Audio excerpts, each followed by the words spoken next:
ข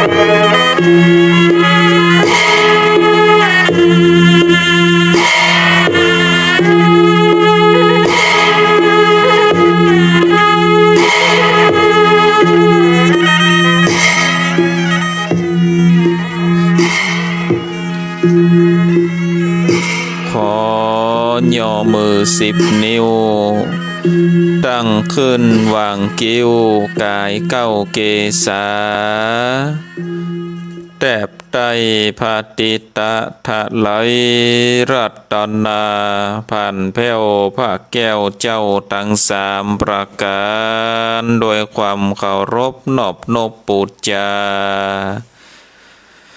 ย่อมือ10 นิ้วไหว้สาปาลามีธรรมครูบาอาจารย์พระมหาเทลานุเทระพระเทระพระเจ้าพระสงฆ์ทุกรูปด้วยความเคารพขอเจริญพรขอความสุขความสวัสดีจงมีแก่ศรัทธาญาติโยมท่านสาธุชนพุทธบริษัททั้งหลายมาปะกันละเนอมาปะกันแล้วกับรายการมรดกธรรมล้านนาดำเนินรายการโดยกระผมอัตมภาพพระครูสังฆลักษณ์ธนอัตรัตนสิริวัดหาลิกาลามสันมันนะตำบลต้นทงอำเภอเมืองจังหวัดลำพูนก็ได้นำเอารายการมามาพบกับศรัทธาญาติโยมท่านสาธุชนนักศีลนักบุญทุกท่านทุกวันพุธเวลา3:30 นาทีถึง5:00วันนี้ก็ได้มาพบกันในวันพุธที่22 เดือนพฤศจิกายนพุทธศักราช2566ในวันนี้มาพบกันแล้วศรัทธาญาติโยมท่านทั้งหลาย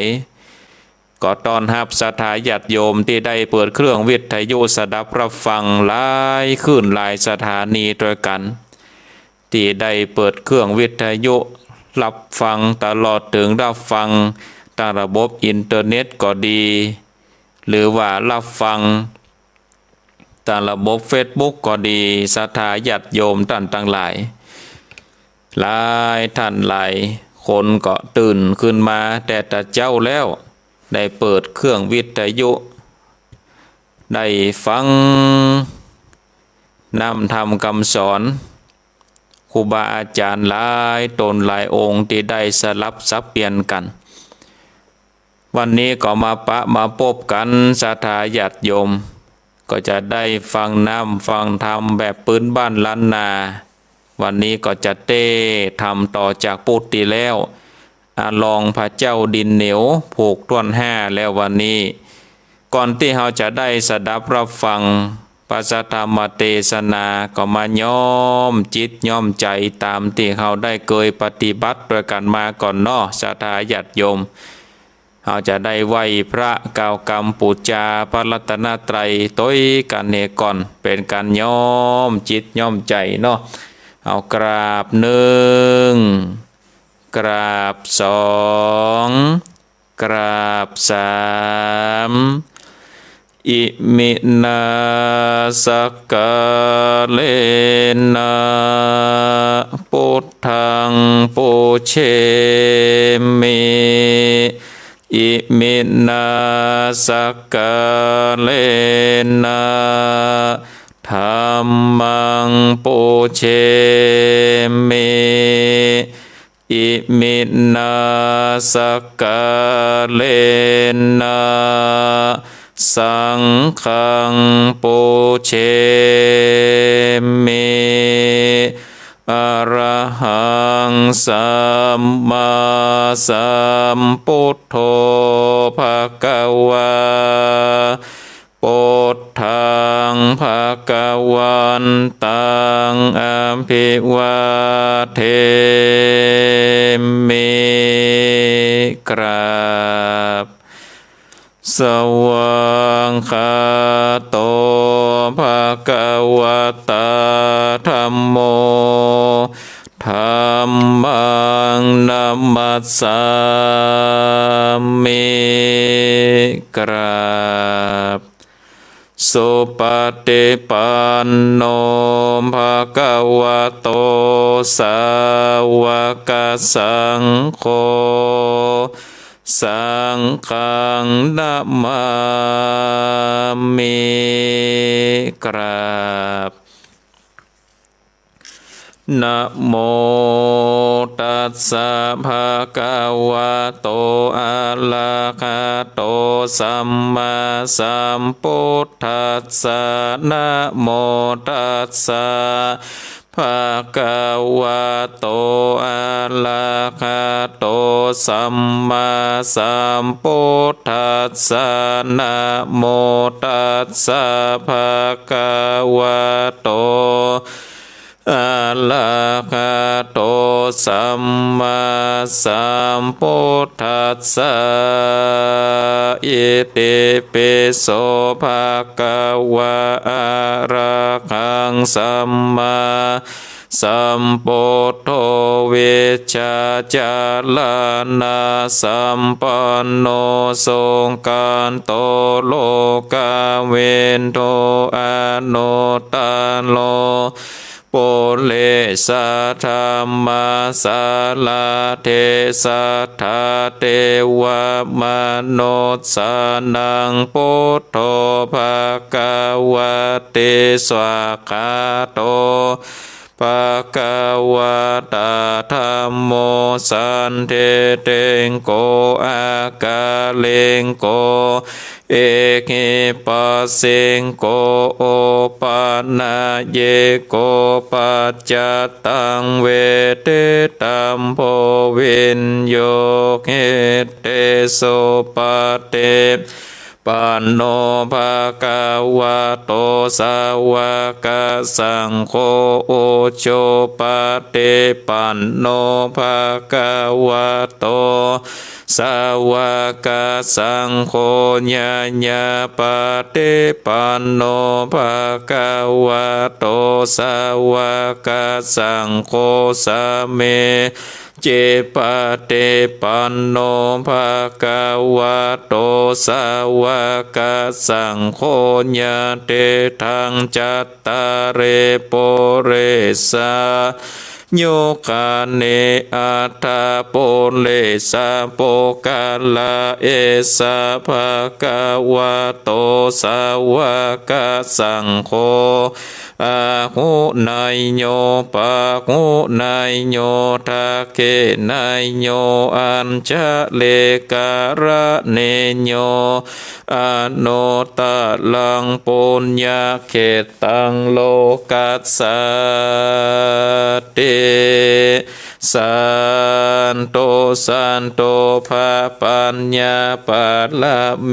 สัมเสปตัสสันโตพระปัญญาปัลละเมวัดแวดล้อมเวนเลญญาปัลละเมล้อมละวังเดเสลาปัลละเมบังกอกดาบเมตตาปาลาเมภาเปตังปุนตานาปาลาเมคือเป็นผืนตังต่อโอเบคาปาลาเมคือก็เป็นเวียงเล็กเนคขมาปาลาเมคือก็เป็นกำแพงเป็กสัจจาปาลาเมคือแวดละวังเดเป็นไม้ไตคันเตปาลาเม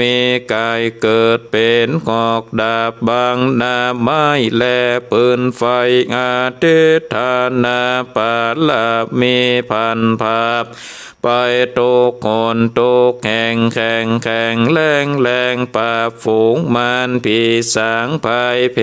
ตกเตพบเทปังไปนี้นะ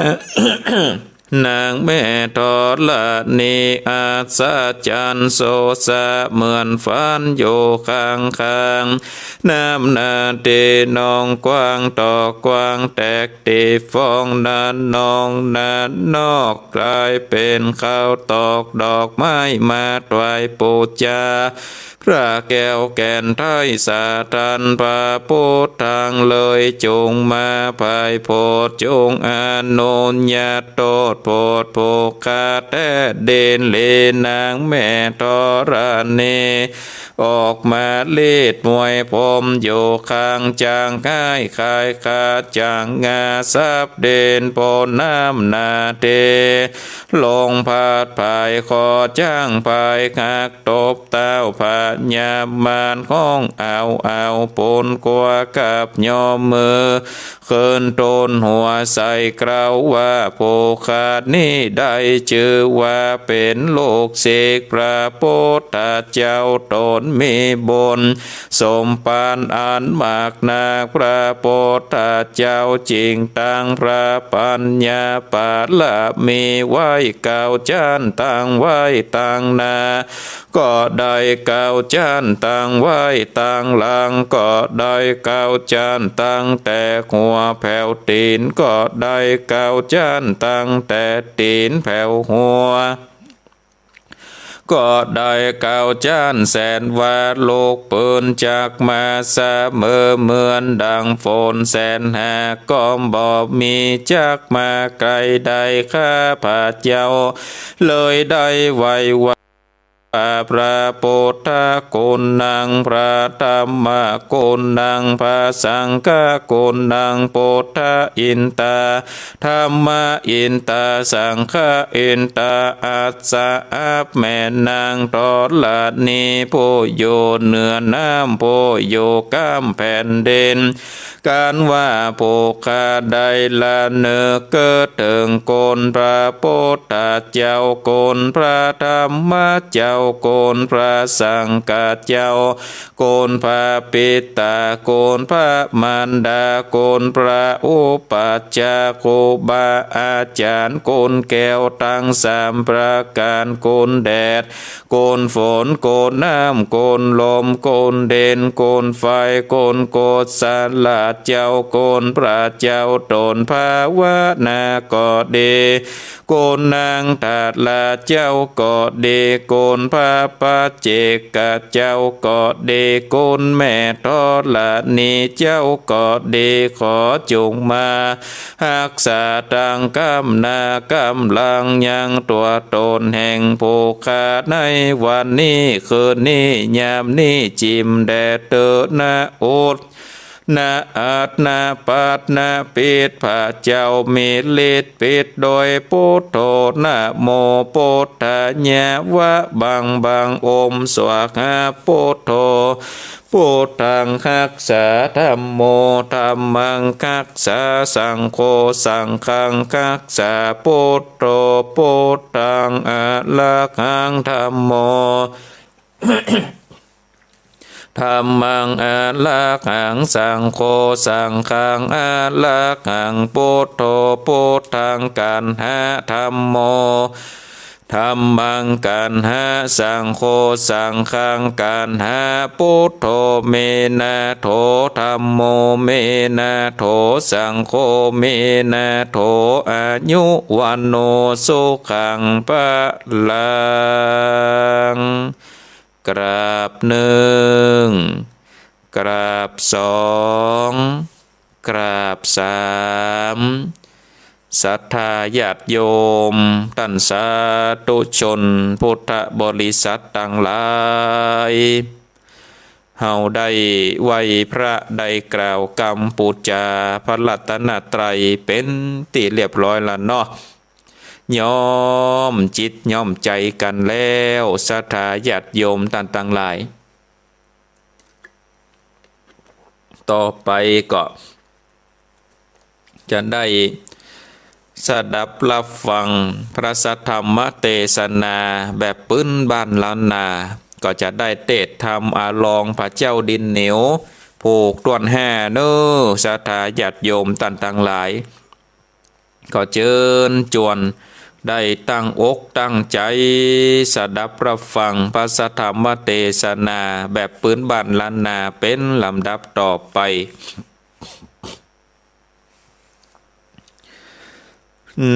นะโมตัสสะภะคะวะโตอะระหะโตสัมมาสัมพุทธัสสะตตามนะโวตงคาตาลังปุญเจตเวกัลลาตาจังกะโปจนัง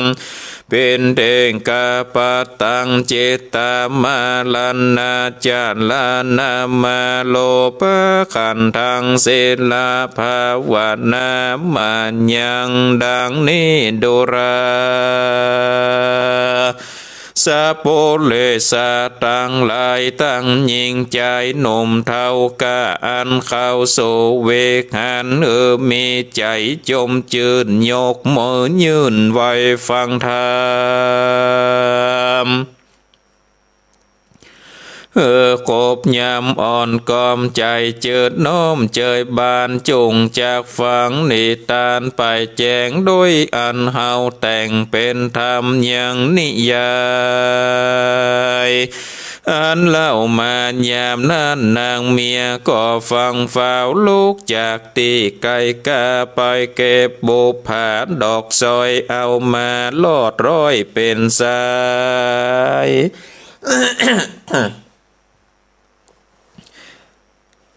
ดอกไม้เจือใจหลายหลากยืนคือขากฮับเอามาดังโบภาหอมจืนใจเจ้าจืนนักหนาเอาเครื่องโบภาสอดเซลวันกอดเกวยังต่องามแต่นอสะอาดเหมือนมนุษย์สัจจ์คนเป็นประดับประดาเต็มโดยดอกหวานเกวจอดงามดีนางจันตากุมารเลจมจืนยอมือยืนไหวสาธุการขานดอกดวงบานหลายสามวันนาพร่ำสีแสงเขียวเหลืองแดงจอมมนงามมากล้นเลือนลายนางกอดเยอุบายแต่งว่าอันนี้เป็นแก้วกากวนเมืองปรันดาบหัวพระบนเหลืองโลกแก้วอันนี้กอดเลิศแล้วเป็นขาจุมแปดสายสมสวยจังอันเป็นขาดหัวข้างลายแสงเสื้อผ้าแสงเป็นดวงดอกจิมือบอกตั้งมวลสององค์อวนจมจืนยอมือยืนสาธุกันเขาจมบานปนแป้งตั้งแต่งเป็นปอยในกลางดงดอยป่ากว้างทุกหายห่างไม่ลาการนาลืมยากจันตะกุมารหากจะแจงเอาไม้สร้างแดงลางบอกมาตีต่อยตอกต่างมองเสิงเพื่อคือมันเปิงเอาปากจอยมีกอดโดยต้วยกันเอาปากนวลนางต่างแสงปากตบแต่งดาตาในกลางดงแดนป่ากว้างแสนสนุกสว่างใจมันสั่นหลังปอเป็นเหือเพราะเปื้อไข่สั่งบนแหงเอาต่อไม่แปลงเป็นหุ่นใจอ้วนอุ่นผลบนได้ยอดตานตนโลกแก้วเหมือนกรรมเกิดแล้วแห่งสองขาต่างก็จากกันใจผัวเมียไว้วาดอธิษฐานถึงยามตาวันตกต่ำสองขาพัมวันตาสองผัวเมียก็มาใส่ชื่อสมมุติฮือเป็นเกณฑ์ว่าสามเณรโลกแก้วก็เป็นติดแล้วปานเล่ปนนากวนเข้าลาเปลี่ยนชื่อใส่สูเป็นแม่พระไม่สามเณร ข้าก่อนโยกยอเกณฑ์เป็นปอออกรับไม่คือเอาใจใส่เรียกเหมือนกันสุริเยในเมื่อตะวันจากละต่ำเข้าไกลคำลับดอยสองขาแป่งปล่อยกอดแล้วสองนอแก้วก่อนยอมมือดีงานจุลีสารใส่กราวไหววานหาคนใหญ่เจ้าเตปาขอจงอนุโมทนาจมจืนเปติตื่นตั้งกรมอินตาผมโดแลพอไหวนาลอดลงมาก็อนุโมทนายินดีมากอินผมหากสาธุการแผ่นดินดานพ่อไหววันเสียงสนั่นไปมาเทวดามวลมากตั้งพระญานาคราจากอบมาอนุโมทนาจมจืนยกมือยืนสาธุการปางเมื่อโปติญาณเลิศแล้วได้ยกต่อเป็นลูกแก้วยอดตานก็มีพาลาสารลายหลากอินผมขากจมบานสาธุการพร้อมทำถึงกาดละคำยำแรงฟังเสียงแมงสัตว์ป่าจากจันจ้าแมงใหญ่ของเสียงใสในป่ายามคำลาปูนวอนนกหากรบินสอดจับไม้ยอดเหี่ยวสองทางนกโยงคำลำร้องส่งเสียนกองตัวปูพานกหงกาบินสอดคมไม้ลอดหากรไก่ปานอนจับกิ่งขันเสียงเวงดอยดงแสนคำสนปอกเต้าเคยอยู่เฝ้าก่อนยายหมูสัตว์หลายลองเรียกยินอย่าเยือกนอนก่อนจิ้งหรีดวอนละไล่กลางป่าไม้มีนันสองผัวเมียก็เอากันปิกไว้หาผัวพายขึ้นมาถึงเกกาคำลาแม่เท่าทากองคาการพุทธามาหลอดห้องนางกอดแล่นไปต้นเอาทองว่าสองคนเหยโลกหักแม่ไปถึงแต่นานมาแม่ก็เยียวว่าสองพุทธาลงป่าแม่ก็เยียวว่าเสือเถื่อนโคบข้าเกณฑ์แม่ก็เยียวว่านกฮัดสันเดเลงลงโสดแม่ก็เยียวว่าจังให้ผูกพกแตงแม่ก็เยียวว่าลูกมาเมแม่งงงอดมาเกวขอดเครือตายกลางดงไผ่ป่ากวางเยียวว่าบอดล่างมาขานแม่กอดเยวว่าจวนกันไปลงเล่นตาเงือกจากลากกว่าโตกวางแม่ก็กองกันพอดนาลูกกำผ้าตั้งสองและลูกเฮยตั้งสนตัวในเมื่อนอนโปนตินสันเจ้าต้นนอดเนาโปติญาณก็จริงปฏิสันทานตอบแม่เท้าว่าขาดลูกเต่าตั้งสองก็ไปปองเอาบุญในป่ายามเตียวลากาบลัวไปเมามัวจมจืนดอกไม้หืนหอมลายบุพาใหญ่โป่งซอยโดนใหญ่น้อยแก้มการอาเนกันในป่านักแต่ว่าลายแสงเขาเขียวแดงมนซอลายก็พอเต็มดงข้าสองคนเด็ดดอกไม้เอาลอยสอดไว้เป็นปวงหันตอบไม้หลวงต้นตังมีหูบดังคนเขาแค่จริงเอา พามาถากเหมือนคนมากจัดแจงโตนเมียแปลงม่อนไทยแปลงเท่าดอกไม้ผู้ผ่าแล้วก็เอามาวันเกลียวใส่ตีงูบต่อไม้งามตาข้าตั้งสองก็มาตั้งชื่อใส่ว่าเป็นโลกแก้วแก่นไทยเขาลามีงูบโสภางามสะอาดมีรูปเหมือนมนุษย์ชาติคนเฮาและแม่เคยในกาดละเมื่อคาตั้งสองแต่งแล้วก็เอาไม้ปางแก้วมาเป็นกองจะว่าเป็นมองเซิงแห่นแห่เอาปากเป็นแสโดยกันถืดนันตัวป่าสองผู้กาจมบานแสตุการจมจืนปีติตื่นนักเหตุมีเจตนาอันใหญ่ข้ามาค่อยยอดตานข้าทั้งสองผ่านทุกยากลำบากโดยหากินจัดนามีศีลบุญบ่เศร้าบ่อึบเข้าปัจจัยมีตั้งขวมใบเครื่องยองบอกเงือได้ผ่อนบุญตานได้ถวายเวนวานไว้ถึงเต้าไทยอินผมข้าก็มา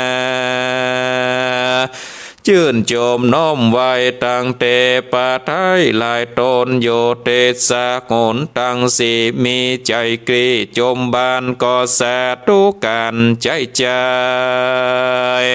โนบกับไว้วันตามากาปัทเวนันนาปอไว้วันฟ้าแม่ปันไปมาแม่มันดาบอกโง่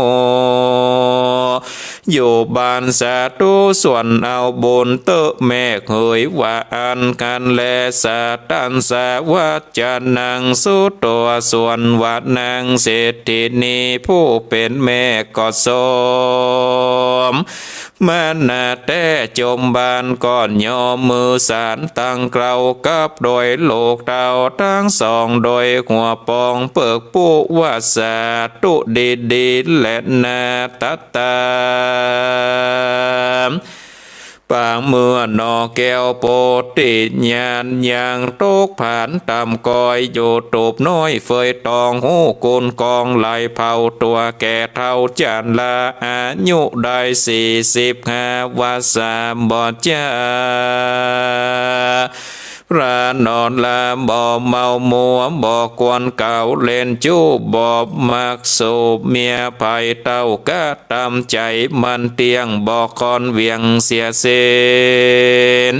มีอาจินสันสื่อกวางโกแต่เกิดสร้างกองบนเอาพุทธังกลธรรมกลสังฆกลเป็นเจ้าใจบ่เศร้าโศกากาปูจาไว้บ่ขาดมีเจตนาสะอาดเรื่องงามได้สร้างอาลามงามจื่นจ้อยบ่อนใหญ่น้อยปอนดีแปลงวิหารมุงคามีฝากันโต๊กแต่งต่างเต้นจองเปียงไว้ตำเปียนดอกไม้ตัดบอกไว้3 อัน3 เด็ดเอาดอกปันปวงหลายใส่หมอดน้ำแต่งปูดแจเมื่อเจ้าลูกแม่ปัดกวาดอุปถากจุวันแลนา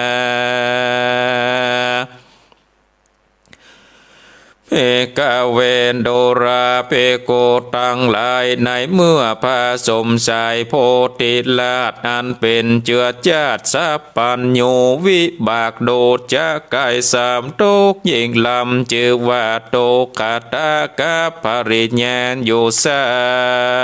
ง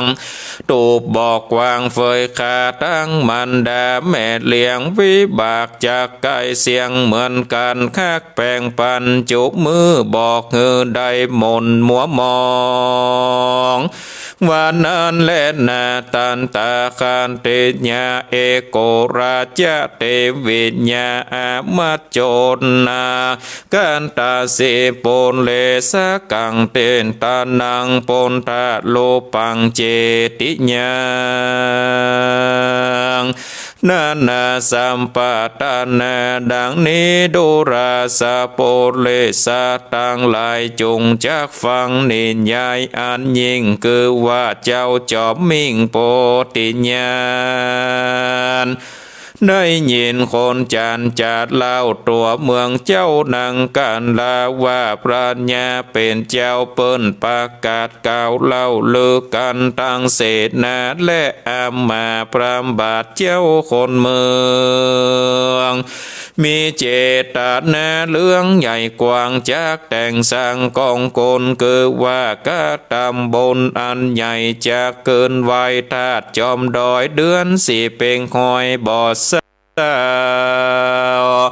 มาหาทาเจ้าแห่งนี้ติดคำแดงบางที่กอกหักแห่งแตกย้อยเข้าจากกอยชัดแจงติดคำแดงแปงแต่งสร้างเสร็จแล้วอ้างอามเปเสกอบรมจริงเฮอคนมาเอินบอกกล่าวอามมาเต้าคนไหนมันไปบอกกล่าวตกขอกเดาพาไปตั้งเวียงนาย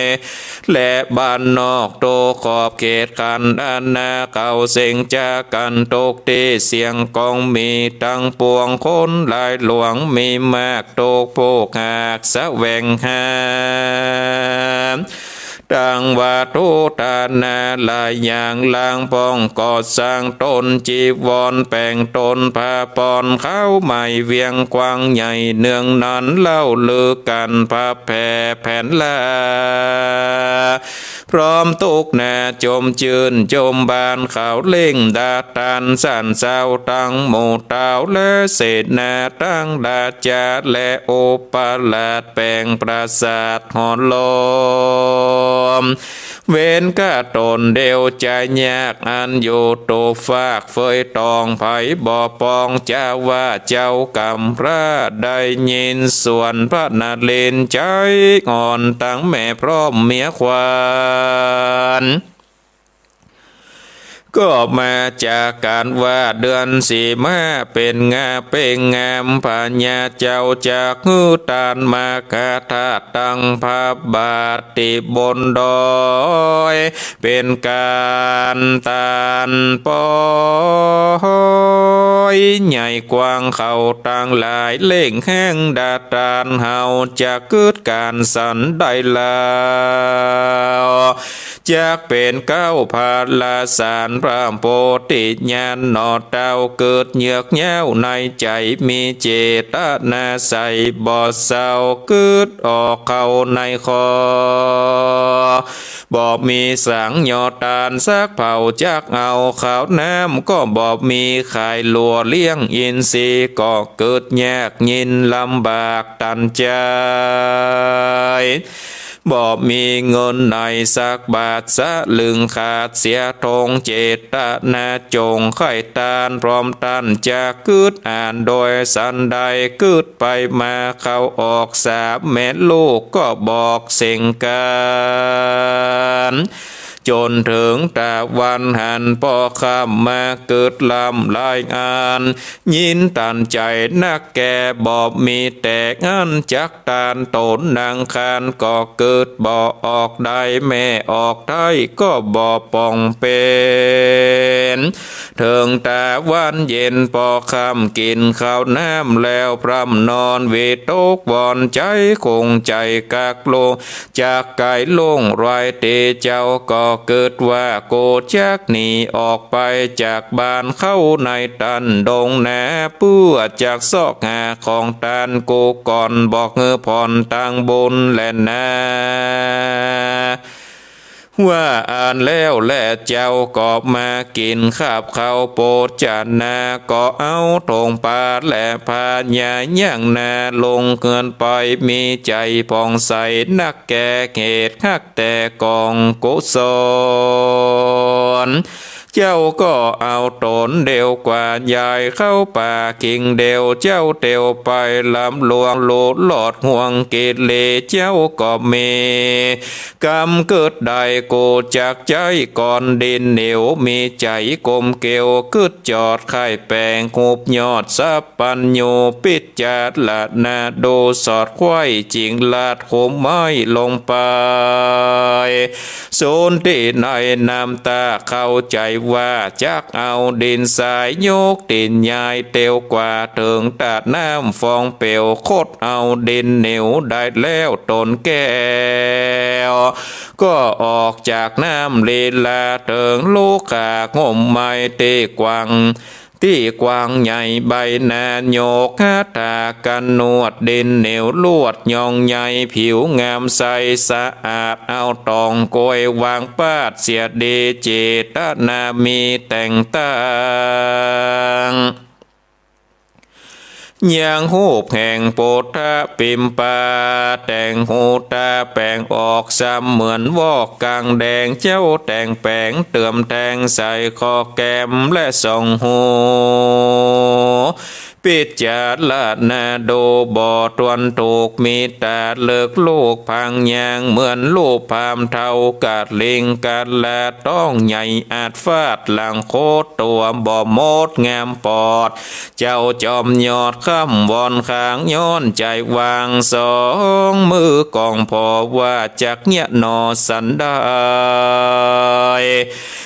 งามเหมือนใจสะอาดใสว่าวาดวันนั้นนาเจ้าจริงมาแปลงแต่ไม่ตั้งตัวไว้งอนต่างแปลงหูตาตามตัวออกหูดังงอกเงาบาแปลงแข้งนันนาเงาเป็นศอกสองขาออกจากไว้สองปานตีนซ้ำไงออกบอดจับหม้อขันเนราสะดังซ้ำเงากดโก้งบอดถูกลงจับตาเหมือนดังกุลลาแต่ใส่บอดถูกแบบได้ปิมเป่าปิดจัดลาดนาเอาพอควายตีนซ้ำใหญ่ป่าวาเจ้าเอาดินมากันนวดแปงปุ่มซ้ำสวดโกโยบ่เป็นพระพุทโธติไว้ตุบแถมไม่แต่งลายคาแปงหูตาหน้าออกบ่ถูกมอกเจ้าแปงตาวันแดงลำเหล่ารูปผาเจ้าก็บ่งามสองหูยานปางยาง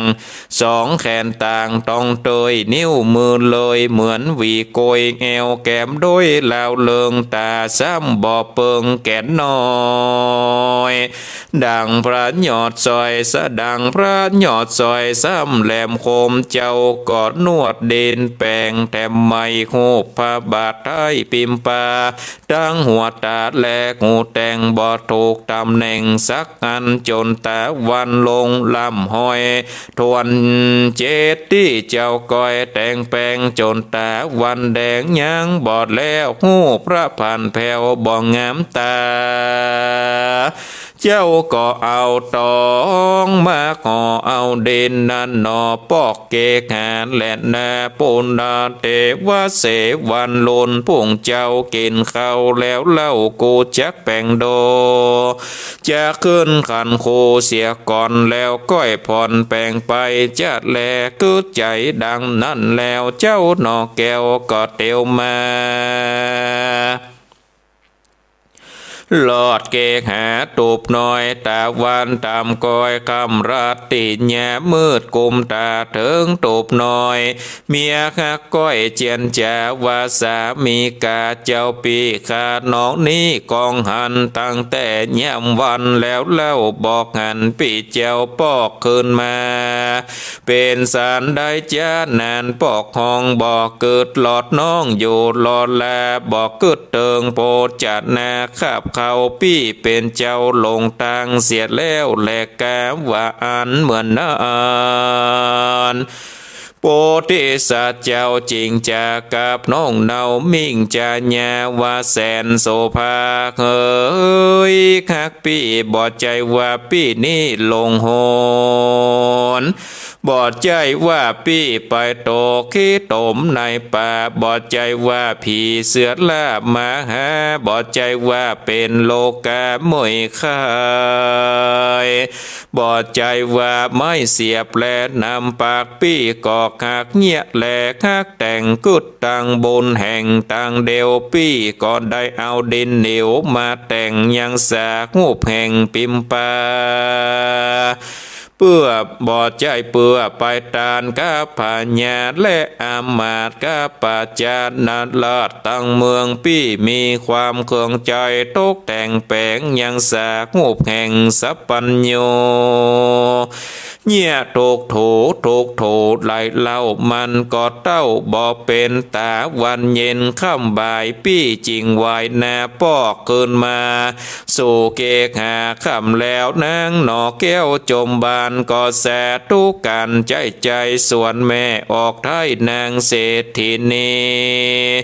นางก็มีปีญาคักแก่สมมันนาแต่จมบานกันเจ้ากินอาหารอิ่มแล้วใจนอแก้วก็หลับนอนจวนกลางคืนนั้นจอน แจงลงใส่ฟ้าโป่งขึ้นมาจานตะกุมารก็มาดาตกแต่งโปรดจัดนาแห่งของเกณฑ์พระนาเลนโพตกแยกห่วมบอดเลโพกาปุญจากาพาเลดญาและเมียเลี้ยงกันว่าอิ่มเสียงโปจนาเจ้าก็จะกับเมียมิงคือเล่งดาสิ่งตำดาเปื่อจักเอามาเป็นขันตั้งไว้คือว่าดอกไม้จ่อตรงงามดังข้าวสารและข้าวเปลือกกอยอ้อยเลือกปูยากเงือเล่งดาแต่งไว้พร้อมเพื่อจักไว้นบน้อมมาหาโคมาช่วยกำโจแต่งปันพุทธรูปนั้นปิมปาก็มีวัดนั้นและนานิทิตังขีญาวิเศษจากของเขตอาลองพระเจ้าดินเหนียวผูกตวนหาก็บังกรมสมเลศเสด็จเอาละศรัทธาญาติโยมท่านสาธุชนพุทธบริษัททั้งหลายการได้เทศนาธรรมอลองพระเจ้าดินเหนียวผูกต้วนห้า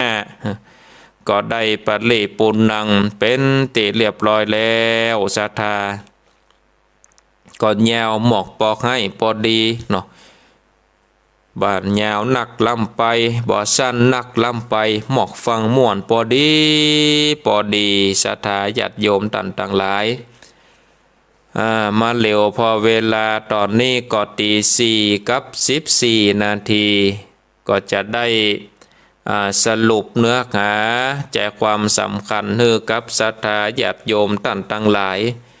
ได้สดับรับฟังกันแถมครั้งหนึ่งเพราะว่ากรรมบางกรรมในธรรมก็เป็นกรรมที่มันลึกมันดึกหรือว่าบางเตือนนี่บ่อาจจะตีความหมายได้ก็เป็นกรรมบักเก่าเกื้อโบราณก็จะได้สรุปเนื้อหาใจความสำคัญให้กับศรัทธาญาติโยมต่างหลายได้สดับรับฟังกันแถมครั้งหนึ่งก่อนอันว่าทำอาลองพระเจ้าดินเหนียวผูกต้วนห้านี้ศรัทธาญาติโยมเนาะก็ย้อนไปถึงผูกต้วนสี่ก่อนเจ้าจันตากุมารแล้วก็พระลีญาเนาะได้เข้าป่าเข้าดงได้ไปปะใส่ต่อไม้เจ้าจันตากุมารนั้นก็ใจตุขตะคนนั้นก็เลยเอามีดมา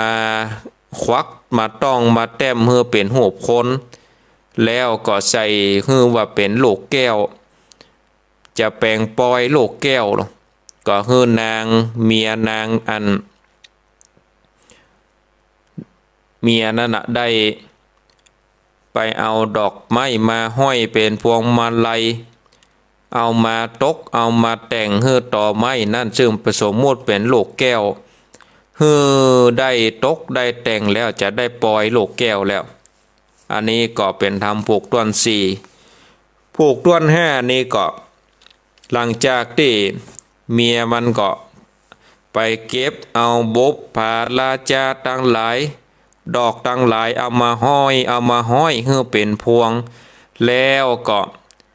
เอามาเกี่ยวเอามากอดเอามาหวันเรียบร้อยแล้วใจตุคตะนั่นก็พอว่าโอ้เป็นสิ่งที่งามหูงามตาแล้วเป็นลูกแก้วอันดีอันงามกล้าโกนเมืองแล้วก็เลยจะปล่อยศรัทธาญาติโยมเอาไม้มาแปลงกองเอาปากนี่มาแปลงแส่หรอแปลงปากแปลงแส่แปลงกองแปลงกองกันตึงผัวตึงเมียมาเฮเห็นแต่หรอมงอ่ะเนาะได้แห่กองกันในป่าหรอเอามีความสนุกจมจื่นว่าเฮาได้ถวายโลกแก้วนี่เป็นตานไว้ในพุทธศาสนาเพราะเขาเป็นคนทุกข์คนยากบ่มีเงินมีคำเฮานี่ก็ปลอดใจก็เป็นป่อพระใหม่สู่เป็นแม่ยิงสู่ก็เป็นแม่พระใหม่เป็นป่อออกแม่ออกที่จะนำเอาโลกแก้วนี่ไปยืนยอถวายในวลาพุทธศาสนาจะเป็นแม่พระใหม่ป่อพระใหม่แล้วก็ได้ไหวอนุโมทนาแล้วก็ไหวเฮือเทวบุตรเทวดาตั้งหลายตัวเหมือนโลกกาธาตุเพราะว่าจะเป็นเต้าตั้งสีแม่นางนาฏไทยธรณีสลีกุตะอมาตตนจำบุญจำบาปตนจำน้ำหยาดไม่ตานได้ไหวเทวบุตรเทวดาฮือมาอนุโมทนาทานเทวบุตรเทวดาพญาอินทร์พญาพรหมเขาก็มาอนุโมทนาทานกันแผ่นดินดานก็มาสนั่นวันไหวศรัทธาญาติโยมท่านทั้งหลายมาสนั่นวันไหวโอ้เพราะว่าได้ขนาดเอาต่อไม้เนี่ยมาเป็นคนสมมุติว่าเป็นคนหรือเป็นลูกแก้วเทวดาอนุโมทนาดุศรัทธาเพราะฉะนั้นเนี่ยเฮานี่เป็นคนเกิดมาพบปะใส่พระพุทธศาสนาได้เอาลูกเอาหลานยอตานบวชอยู่ในพุทธศาสนานี่ถือว่าเป็นกุศลเนอะศรัทธาถือว่าเป็นบุญเป็นกุศลเพราะฉะนั้นนี่ถ้าเฮาบ่มีเงินบ่มีคำนักหลายก็เอาไปบวชภาคแต่ดูร้อนกันเนาะเพิ่นจึงมีหรอกเพิ่นบ่ได้เสียกล้าใจอะไรอย่างซักอย่างไงบ่ได้เสียกล้าใจอะไรอย่างซักอย่างก็เลยได้เอาลูกเอาหลานไปบวชที่หั่นเนี่ยคือว่าก็ได้บุญนะแต่เฮามีเงินมีคำเฮาจะแห่จะแต่งลูกหลานเฮาเป็นอันปนว่าเป็นลูกแก้วก็ได้เนาะนี่ก็ได้บุญศรัทธาญาติโยมอันนี้ขนาดใจตุคตะกับเมียนี่ได้เอาต่อไม้มาสมมุติว่าเป็นลูกแก้วบดายพระโตเทวดามาสาธุการแผ่นดินดานก็ไหวสนั่นปันปื้นเพราะว่ามาร่วมอนุโมทนาในกุศลและเจตนาเขาก็ฉลองพระใหม่ฉลองลูกแก้วอยู่ในป่าในดงจนลืมวันลืมคืนศรัทธาญาติโยมใกล้มืดค่ำแล้วก็ปิกบ้านแม่เศรษฐีนี่ก็รออยู่ที่บ้านท่านก็ด้วยความฮักเนาะด้วยความฮักด้วยความห่วงใยว่าสู่เขาสองคนนี่ยังปิกบ้านค่ำมืดแต่ว่าแม่ก็มาคิดว่าสู่เขาสองคนนี่ไปหลงหนทางในป่าในดงเหตุการณ์ก็ว่าอันไปโดนหมาป่าคบไปโดนเสือโดนหมีคบกะโดนจ้างไล่กะก็ว่าจะเป็นจะใดแม่ก็กึดอยู่ขั้นแล้วเพราะว่ามันพิษเวลาที่สองเจ้าเนี่ยจะปิกปอกคืนมาเขาทั้งสองผัวเมียนี่ก็เลยเล่าให้นางเศรษฐีฟังเป็นยังว่าแม่ก็อนุโมทนาห่วมบุญด้วยข้าเจ้าทั้งสองเนอะทั้งสองนี่ได้เป็นอย่างได้ไปอยู่ในป่าเล่าให้ฟังนางเศรษฐีนี้ก็มาอนุโมทนาทานในกาลนั้นนี่เจ้าจันตากุมารหรือว่าจายตุคตะนั่นนี่ได้ยินคำประกาศในบ้านในเมืองว่าเจ้าเมืองนี่พญาเจ้าเมืองนี่จักขึ้นไปไหว้พระธาตุเจ้าบนดอยในวัน4 เพ็ง ซึ่งพระธาตุนี้นี่ปิดด้วยทองคำแต่ว่าบัดเดียวนี่ธาตุเจดีย์นั้นก็ได้แตกได้คักได้มั่งไปเป็นตีบางตีก็ดินกีดแตกบางตีก็คำหลอกเนาะบางตีก็เก้าชลีขึ้นมันพุมันพังไปป่อพญาจักซ่องแซมจักยศยาเนาะแล้วก็จักฉลองก็เลยบอกบุญน่ะไผมีเงินมีคำไผมีวัสดุก่อสร้างอย่างต่างๆนานาก็มาหอมกันหมู่บ่มีวัสดุก่อสร้างมีแหงก็เอาแหงไปหอมช่วยการบริจาคเงินบริจาคคำเพื่อที่จะบูรณะยศยาพระธาตุเจ้าบนดอยซึ่งเป็นพระธาตุอันศักดิ์สิทธิ์เจ้าบ้านทั้งหลายก็พากันมาบริจาคช่วยกันเสียสละเงินคำคนละเล็กคนละน้อยเพื่อมาปิดคำยศยาพระธาตุเจ้าเจดีย์จนจะแล้วศรัทธาญาติโยมใกล้จะแล้วใกล้จะปล่อยแล้วเนาะเจ้าบ้านเจ้าเมืองต่างก็มีความปลื้มใจกันช่วยกันทำบุญก็ตกแต่งยังต้นผ้าป่าต้นเงินต้นคำสร้างปราสาทหอลมเพื่อที่จะได้เอาแห่ขวดตาลเนี่ยเพื่อที่จะได้แห่ขวดตาลปล่อยหลวงเนาะแต่ว่าเจ้าจันตกุมารจายตุขตะนั่นนี่เป็นคนอยากไร้เข็นใจเป็นคนอนาถาบ่มีหยังที่จะไปถวายเป็นทานแม้แต่เงินสลึงเดียวก็บ่มีเพราะว่าเข้าไปเสาะหาผลหมากหลักไม้ของป่าในดงมาขายกินเลี้ยงชีวิตไปวันๆบ่มีอย่างที่จะไปถวายเป็นทานก็คิดว่าโอ้เฮานี่จะแย่จัดใดเหี่ยก็คิดว่าเฮาสมควรที่จะออกจากบ้านไปออกจากบ้านเพื่อที่จะเข้าป่าเข้าดงเข้าป่าเข้าดงแล้วก็จะได้นำเอาเสาะหาอย่างมาถวายทานกับเปิ้นเกิดแล้วก็เข้าป่าเข้าดงไป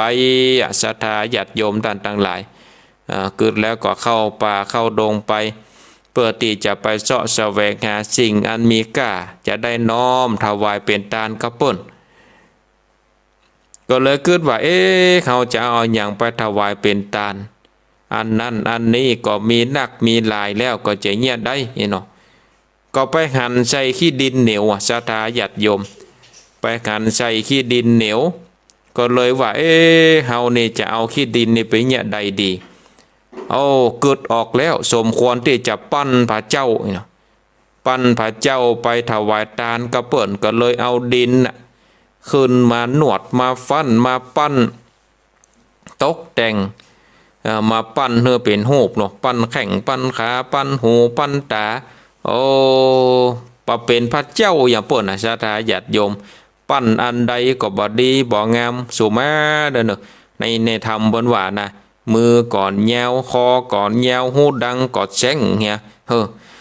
อัน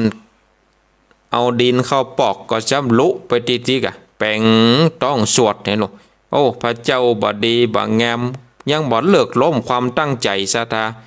ตุบแถมปั้นขึ้นแต่ไม่ก็ตึงบ่งามเพราะว่าอย่างพ่อตัวเก่าบ่ใจอันเป็นศาลาเป็นนายจ้างเนาะปั้นอย่างใดก็ตึงบ่ดีบ่งามศรัทธาญาติโยมท่านทั้งหลายเมื่อปั้นแล้วบ่ดีบ่งามก็เนี่ยใดก็ปั้นแถมตุบแถม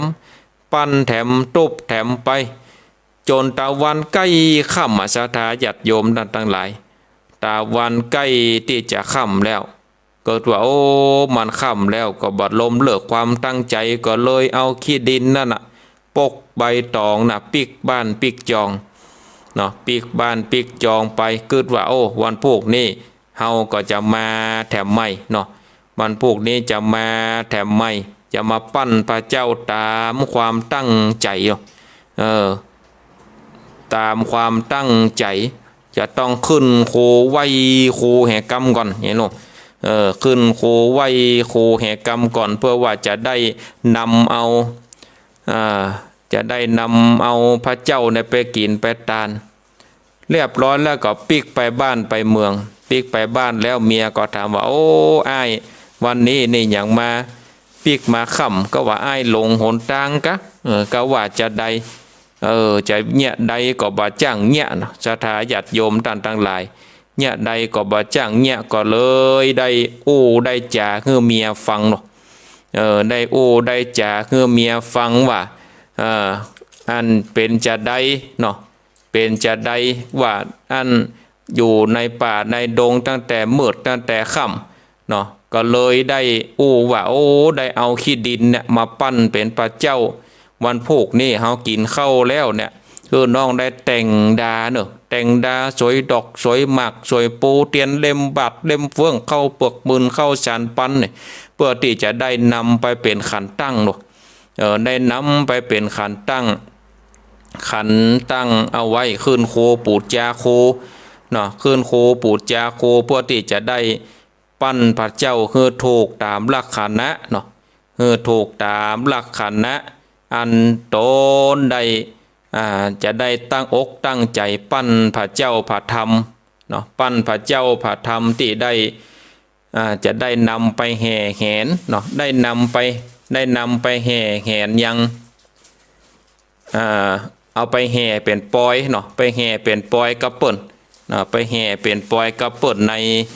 ตอนที่จะปล่อยหลวงเนาะตอนที่จะปล่อยหลวงอันพระธาตุเจ้าเจดีย์เนาะพระธาตุเจ้าเจดีย์พระธาตุเจ้าเจดีย์อันที่พญาได้ไปสร้างไปบูรณะเนาะบูรณะบนดอยพระธาตุบนดอยกับป่อพญาเนี่ยศรัทธาญาติโยมท่านทั้งหลายทำผูกทวนที่5เกาะปริปุณังสรุปเนื้อหาใจความได้เนื้อหาใจความได้ตามที่อาตมาภาพได้สรุปไว้ก็พอว่าคงจะเข้าใจกันเนาะศรัทธาญาติโยมท่านทั้งหลายเพราะฉะนั้นคนเฮานั่นเนี่ยจิตใจเนาะเป็นบุญเป็นกุศลในศรัทธาญาติโยมจิตใจเป็นบุญเป็นกุศลแล้วก็ถือว่าเฮานั่นมีจิตใจอันดีอันงามเนาะมีจิตใจอันดีอันงามมีจิตใจที่เป็นสิ่งที่ดีเป็นสิ่งที่งามเพื่อที่จะได้ทำให้จิตใจขณะเป็นบุญเป็นกุศลเนาะจิตใจมันบ่เศร้าหมองเนาะเป็นมงคลอันสูงสุดเนาะศรัทธาญาติโยมท่านทั้งหลายจิตใจเป็นบุญเป็นกุศลจิตใจก็เป็นสิ่งที่เป็นสิ่งที่ดีที่งามทำให้จิตใจเขาบ่หม่นเศร้าเนาะจิตใจบ่หม่นเศร้าจิตใจก็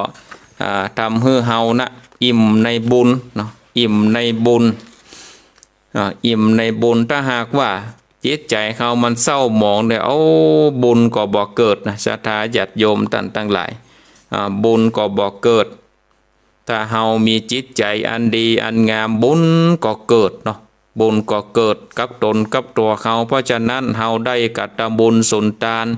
ถึงแม้ว่าเฮาบ่มีเงินมีคำเฮามีบุญกุศลในจิตในใจยกมือไหว้ไปมือสาเนาะสาธุการนี่เฮาก็จะได้บุญศรัทธาญาติโยมท่านทั้งหลายเฮาก็จะได้บุญนี่มันเกิดขึ้นในจิตในใจเนาะบุญเกิดขึ้นในจิตในใจทำให้บุญแปลว่าความสุขเฮาได้กฐบุญศรัทธาญาติโยมท่านทั้งหลายเฮาได้กฐบุญเฮาก็ได้ชื่อว่าเฮาได้มีความสุขในการได้เกิดความสุขในการได้ทำบุญการได้สร้างบุญศรัทธาญาติโยมเมื่อเฮาได้มาวัดมาวาเฮาก่อนชื่นชื่อว่าเฮาก็ได้บุญเพราะฉะนั้นนี่การที่เฮาจะได้บุญนั้นนี่ก็แยกอยู่เป็น10ประเภท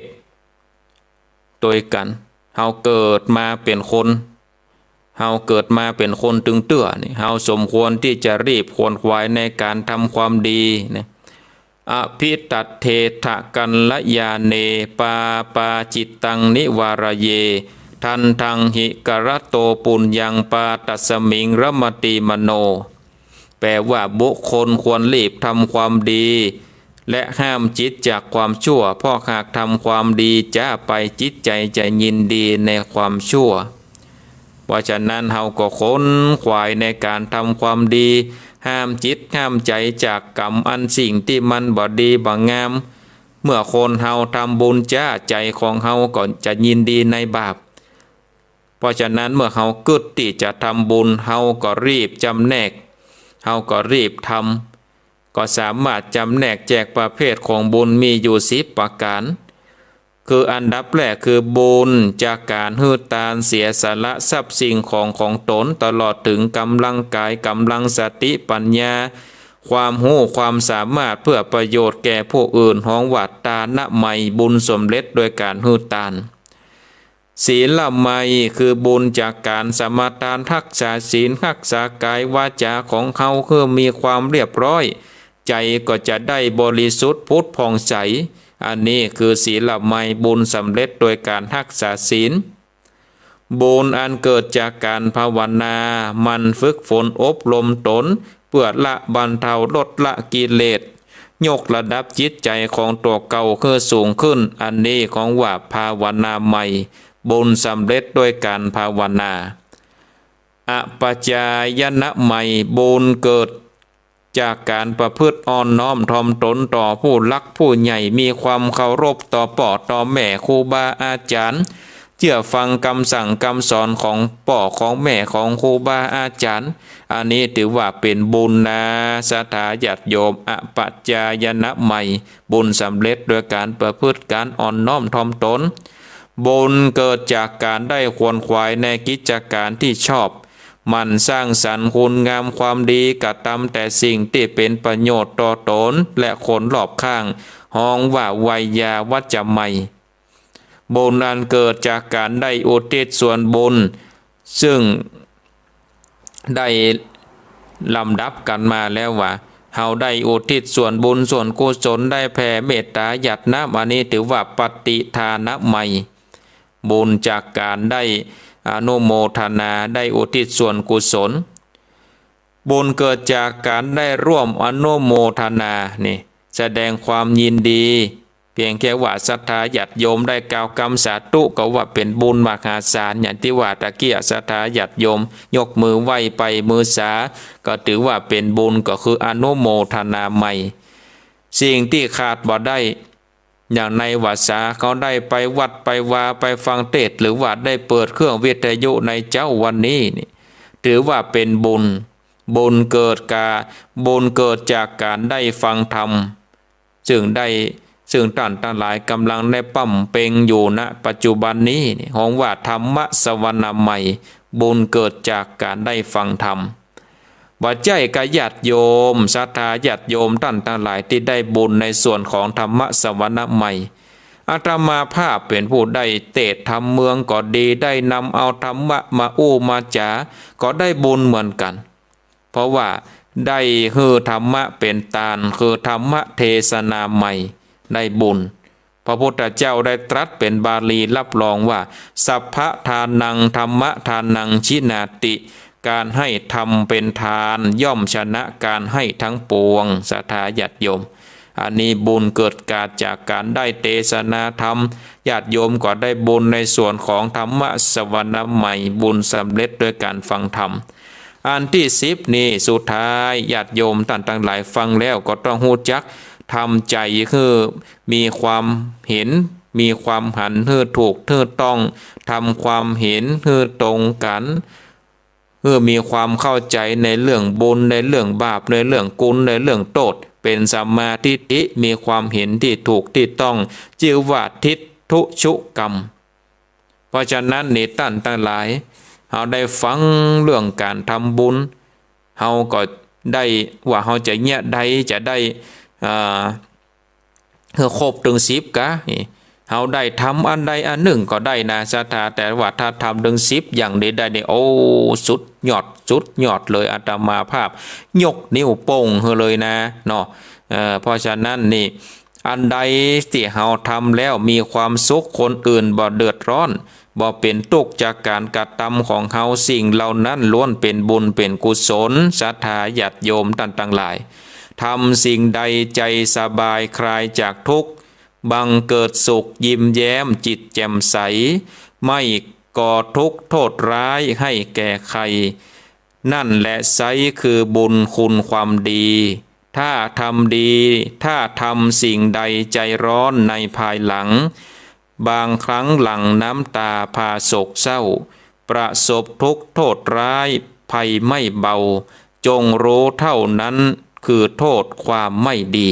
นะศรัทธาญาติโยมท่านทั้งหลายสิ่งอันใดดีก็คือรีบขวนขวายลงมือทำอย่าไปมัวแต่รอ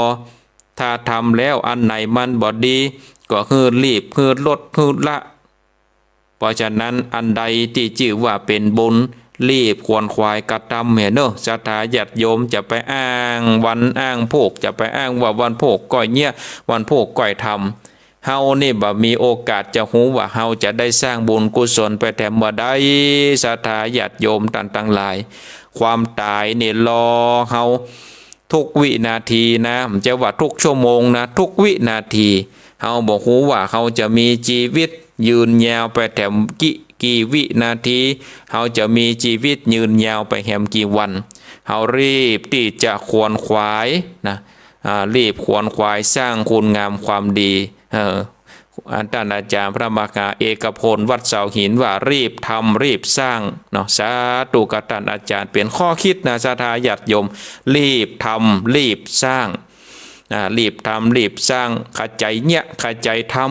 ำเมื่อเฮายังมีลมหายใจอยู่เฮาก็ขจายรีบไขว่คว้าสร้างคุณงามความดีไว้กับตนกับตัวอันใดที่เฮาจะทำได้เฮาก็รีบทำเฮาก็รีบสร้างอย่างครูบาอาจารย์หลายตนหลายองค์เนี่ยเป็นเจ้าวัดเจ้าวาเป็นเจ้าอาวาสก็รีบทำรีบสร้างในที่เปิ้นสามารถที่จะทำได้สร้างวัดสร้างวาศรัทธาญาติโยมก็ช่วยกันอุปถากอุปถัมภ์กำจุนปูจาวาระพุทธศาสนาช่วยกันบริจาคให้ความสร้างวัดสร้างวานี่ก็เป็นบุญศรัทธาญาติโยมวัดวาอารามก็บ่ใช่ว่าเป็นของไผก็เป็นของศาสนามันจะเป็นของตุเจ้ามันจะเป็นของศรัทธาช่วยกันกำจูปูจาบ้านก็ช่วยวัดก็ช่วยบ้านเหมือนกับกล้วยกับง่ามนะศรัทธาญาติโยมต่างก็เปิ่งปะอาศัยซึ่งกันและกันพอชีวิตคนเฮานี่ก็เท่ามาถึงวันเนาะท่านอาจารย์เนาะช่วยกันไปช่วยกันไปสร้างกันไปอย่างท่านอาจารย์พระมหาเอกพลนี่วัดเสาหินตำบลศรีบัวบานเปิ่นสร้างพระเจ้ายืนนี่เอาสร้างพระเจ้าองค์ใหญ่นี่ไปช่วยกันเนอะศรัทธาญาติโยมต่างๆหลายช่วยกันสร้างช่วยกันไปเพราะว่าบอกฮู้ว่าเฮาจะมีชีวิตอยู่ไปถึงวันจะถึงบ่ใดช่วยกันสร้างทำนุบำรุงพระพุทธศาสนาไปศรัทธาญาติโยมเอาละเนาะเฮาก็ได้จากันมาตอนนี้ก็เหลือเวลาแถมประมาณ10 กว่านาทีอาจจะได้เปิดสายเนาะเปิดสายให้กับศรัทธาญาติโยมท่านต่างหลาย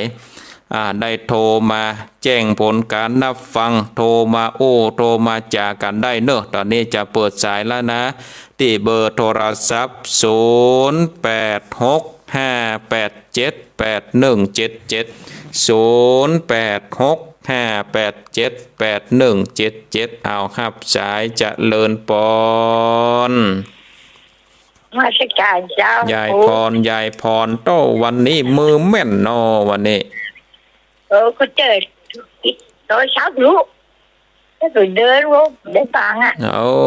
บัดได้ฟังแล้วบัดได้โทรนี่เนาะ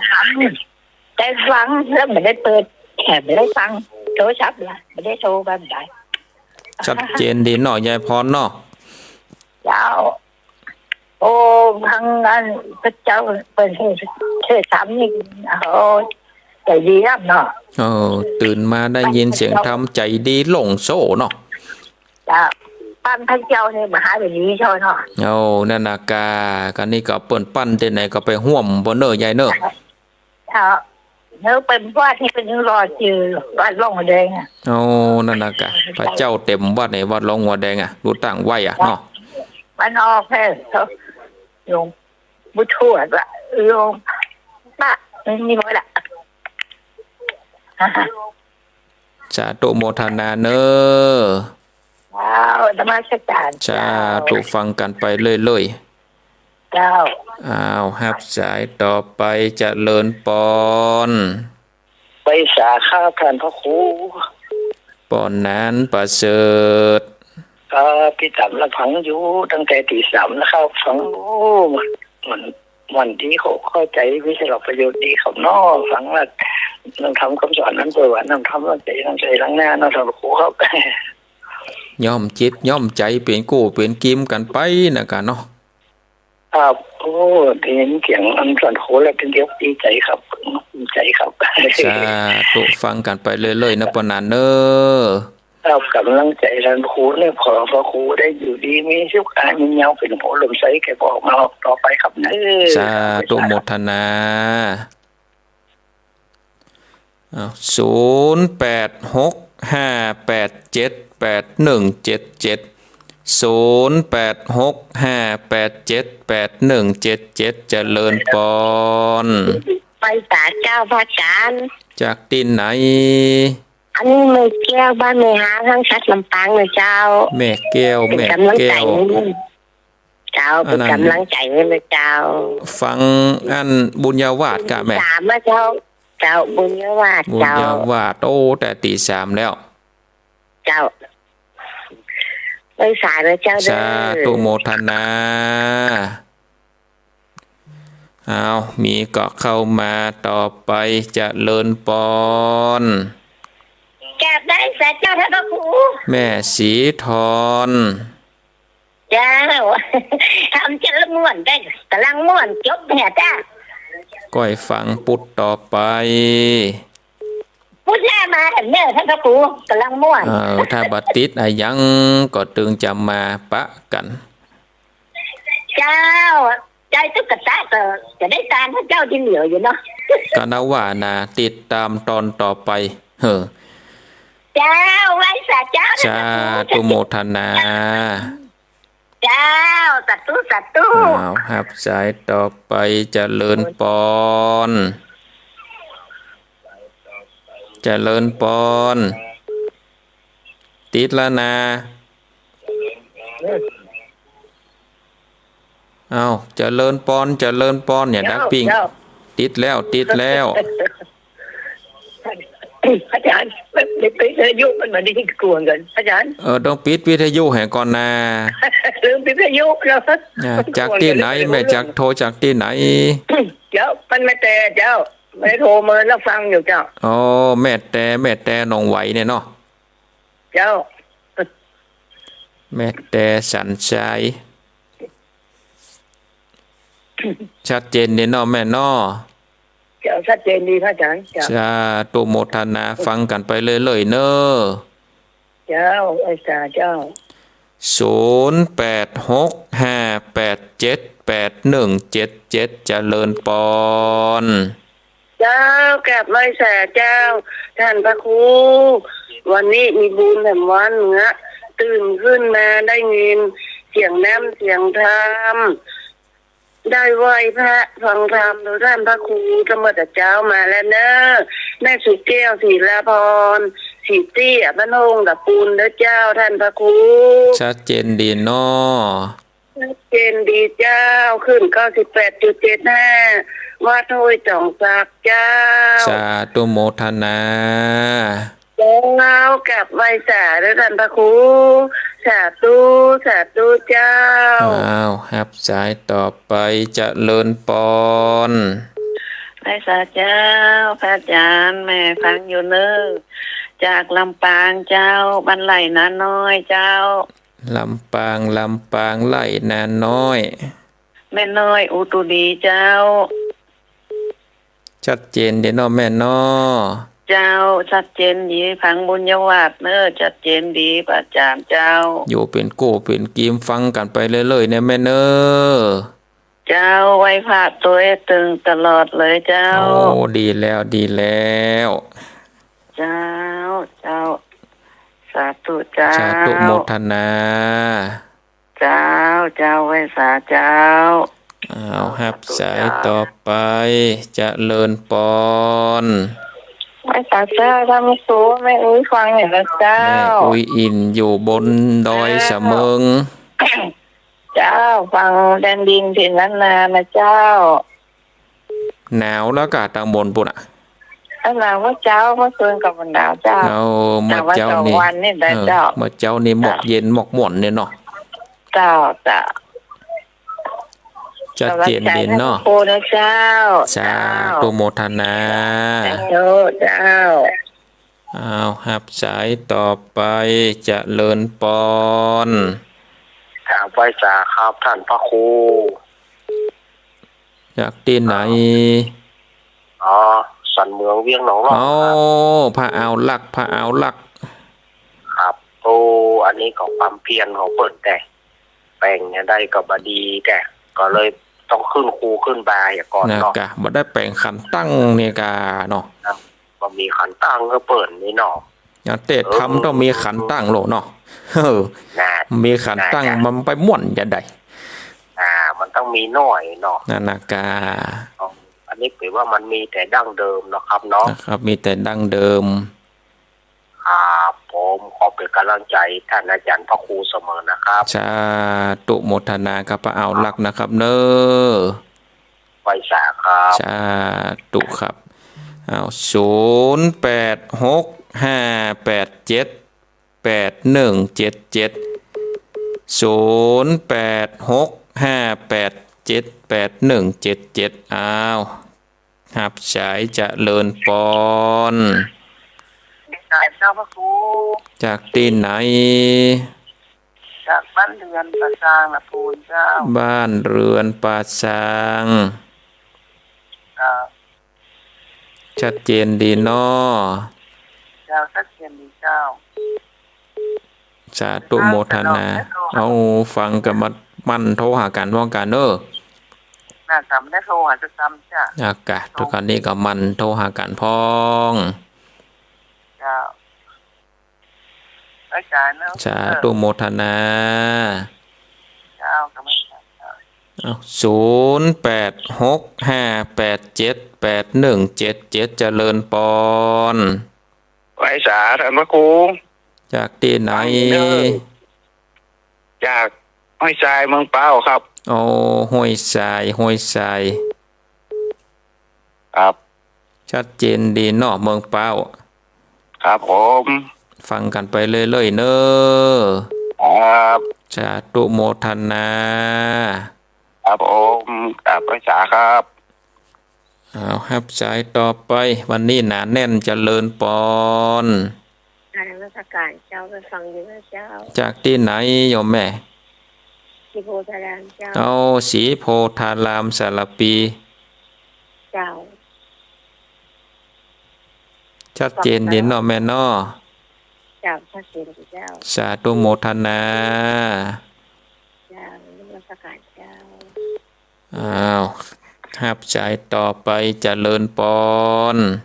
สาธุเจ้าฟังหนึ่งเลยเจ้า แม่โทรจากที่ไหน แม่ศรีวิไลบ้านปลานโดยสะเก็ด เอา เจ้า ปาลานดอยสะเก็ด เจ้าได้ส่วนมนต์โดยตั้งแต่เจ้าและเจ้า เอาลูกเจ้าเนาะ เจ้าเป็นเจ้า สาธุโมทนาเอาครับสายต่อไปเจริญปอน นมัสการครับปลูกแฟนบันเทยครับ มาแล้วมาแล้ว โอ้ท่านเทศนี้ดีมากเลยครับก็เดียววันเสาร์วันอาทิตย์นี้วัดแม่ริมมีกฐินแล้วครับเนาะ วันเสาร์วันอาทิตย์นี่วันพุธวันฮือเนี่ยกันเนาะวันที่เสาร์เนี่ยเสาร์ วั 5 ดแม่ริมเริ่มการกฐินแล้วครับเนาะ เราจะเริ่มงานกฐินแล้ววันทว่า ครับ ทำ2-3 วันมันจะหมดฤดูกาลกฐินเลยเนาะ ครับตัวมาหลังใจท่านนะครับ สาธุโมทนา ครับนมัสการครั โม บ ทนาอ้าวครับสายต่อไปเจริญปอน รัชการเจ้า จากที่ไหน ลำปางเจ้า ลำปางลำปาง ไปฟังชื่อบุญยวาส บุญยวาสเนาะ เจ้า ชัดเจนดีเนาะแม่เนาะ เจ้าชัดเจนดีเจ้า สาธุโมทนา เอาพี่เปิ้ลมาปั้นเป็นพระเจ้านี่ นะกะตามธรรมนะกะพระเจ้าดินเหนียวหรอก เจ้าเจ้า ก็ฟังต่อไปว่าจะได้ตานกับได้ตานนะแม่เนอ เจ้า จาตุโมทนา เจ้าเอ้ยขอโทษเจ้า อ้าวหับสายเจริญปอน ไม่สาเจ้าเนอะโอ้เป็นไงคนนี้เนี่ยแม่หยวนกระส่วงประสางไว้นะ อ๋อตาตุ่มตาตุ่ม โทรฟังตลอดวันเนี้ยมัน ชัดเจนนี่เนาะแม่เนาะ เจ้า ชาตุโมทนา ง่วงไปจ่าเนอะ ชาตุชาตุบุญหักษา สาธุไปจ่าเนอะฟังตลอด สาตุสาตุ